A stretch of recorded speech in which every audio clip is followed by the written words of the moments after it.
Hello everyone, welcome back to another video.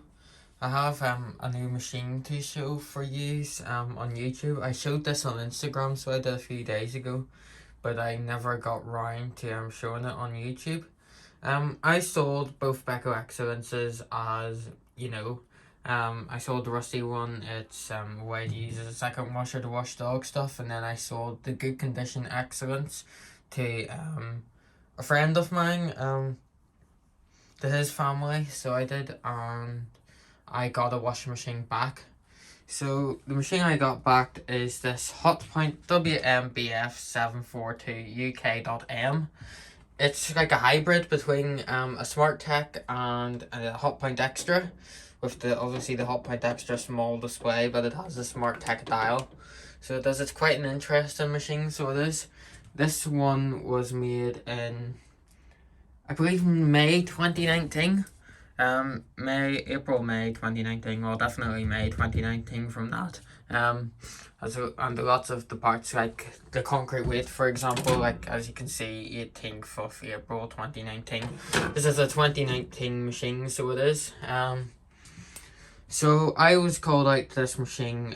It was flooding, so it was really badly flooding while it was on.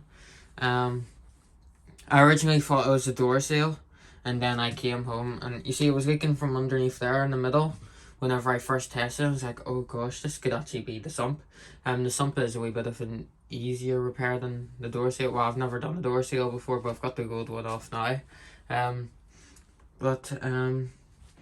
So to put it on, I tested it in here, obviously whenever together. And it went through a rinse and spin fine, with practically no leaking. There was a wee small puddle that kept on occurring on the floor, and I just thought I wasn't wiping my water up right, because I was cleaning the drawer at the same time. So I was. There was also, I done a fast wash 60, put it through everything, parts wise everything works. So it does everything in the machine works, which is good. I noticed that whenever the machine was filling up, the water was dripping out of the drawer housing.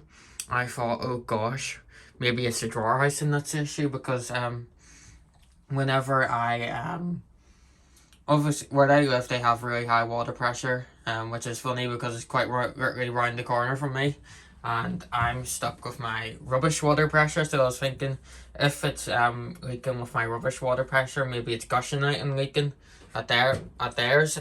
So I cleaned out the drawer and the leaking stopped. I was like, OMG, is this fixed? So I stuck it onto a rinse and spin. After fast wash, it went through fine again, and then I stuck it onto auto clean. Auto clean went through for about 10 minutes with 2 dishwasher tablets, and then OMG, it started flooding everywhere. There was a massive puddle underneath the machine, and the water was all dripping down.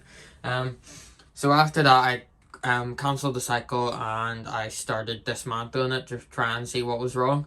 I took off the door seal. The door seal is fine. There's no rips on it at all, but it's quite moldy, so it is. So I had a sump and a door seal arriving anyway, and I have them now. So I'm gonna just fit a new door seal onto it and keep that one as a spare, clean it up and keep it as a spare. So I couldn't find the leak there, and then I was thinking about the the hose for the drawer to the machine. So I took it off and I checked it, and it was fine. And then I came back to the machine and I found the issue. The tub's cracked. The tub has a hole in it, as you can see right there. It's got a hole in it. So it's leaking from that wee tiny hole. So it is. Whenever I first seen that hole, I was like, OMG, it's scrap. But thankfully, a lot of you guys helped me with that and made me realise that I could actually fix that hole.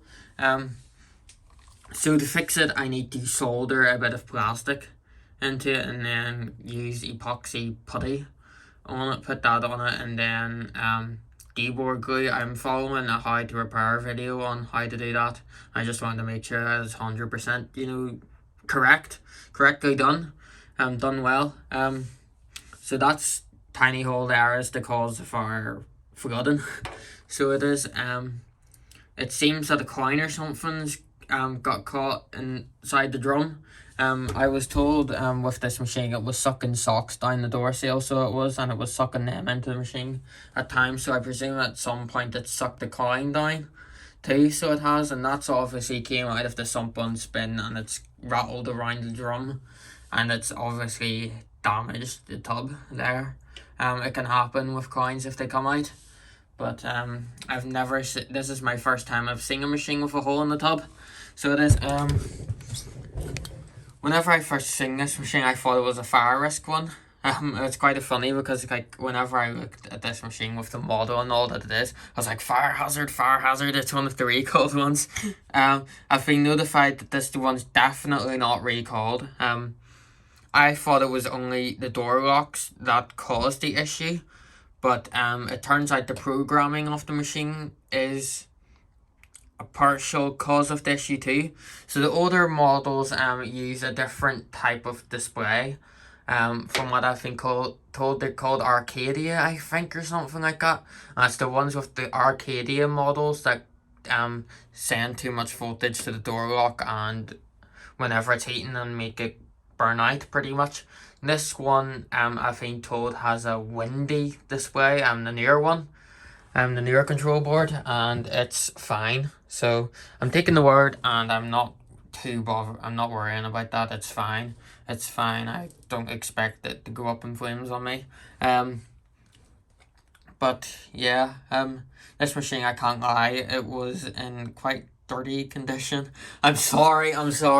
I know that my friend who I got this off could be watching this now, but it was quite dirty, and it's one of them machines where like you have it in your collection, and as soon as you walk through the shed doors you can smell it. It's not a pleasant smell. Like you can see bits of the dirt down there, so you can, and down there. I've cleaned off this, so I have all around there. All around there was black, so it was with mold and stuff. So I've obviously cleaned it all out. I still need to clean out there, so I do in there and stuff. I need to do an auto clean once it's fixed. So I have hopes that I'll be able to get this machine fixed. I have high hopes that I can get it fixed, but I obviously just need to take my time and work on it. So I'm really hoping that I'll be successful, as that's all that's wrong with it. It's just that wee hole that needs done up. So yeah, we'll see. Hopefully we'll have it working. This obviously isn't a machine that I'm gonna keep for ages, so it isn't. I will probably I'll probably, if I can get it fixed, I'll keep it for a few months, do washes in it, film it for you guys, probably about the same length that I kept the Active Care, and then I'll sell it on. I do hope to film this a bit, especially with the fact that it's such an interesting machine, with the fact that it's like a hybrid between two models. I just don't know how I'm gonna do this. I might have to take the whole drum out to fill in that hole, and it's so annoying that Hotpoint have made this so awkward with this the front panel on this machine. I didn't actually know. I knew that Hotpoint made front panels like this, but I didn't know it would be like that on this specific one. The front panel is actually welded to the machine, so it is, so you can't take it off. So that fact there is gonna make my job a lot harder for this machine. It would have been quite a bit more simple if they had have just been kind enough to had two screws, one there and one there, but Hotpoint aren't that kind to me, are they? So I do have hopes I'll get this fixed. It just depends on how long that takes. I probably won't really film the repair process or anything like that. But I just wanted to do this video just to show the machine, and so that since you only have YouTube, know I've got this, So yeah, I have high hopes that I'll get this all fixed and running, but time will tell, of course. So yeah, anyway, thank you all so much for watching. There's your cycles there. Yeah, thank you all so much for watching. And let's have hopes that this will be running very soon. Well, in a month or more. Bye everyone.